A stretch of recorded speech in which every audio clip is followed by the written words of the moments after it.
টাকা আজর ভাই বেনি কি হলো তেলের বোতল কোসরে বেনি তো করে দেহি নিয়েছে। বালাই বেনি তো খাই না দেওয়াই রে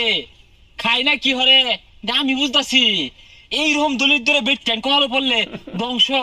লড়ার মধ্যে সাইড ধরা তিন ধরা আলু পেস্ট মিশাই দিয়া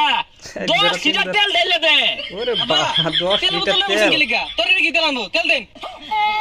4 ফোঁটা তেল গুন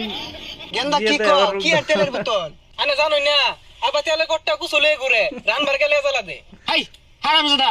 কুচলিয়ে ঘুরতাম না কোসরে তেলের বোতল 100 কোসরে নিয়েছে তেল গত মাসে আনছি এই মাস না আইতে ওর দেখাই আসছে দেন তেলের বোতল দেন এর চেয়ে বড় কিটটা কিভাবে হবে তেলের বোতল দিন মানে আপনা তো এই 1 2 ফুটা 3 ফুটা 4 ফুটা যা 4 ফোঁটা লড়ার মধ্যে নিয়া পুষ মারবি আরে বেওয়াই এই তেল দিয়ে তো কিছু হইতো না তাহলে না জানোই না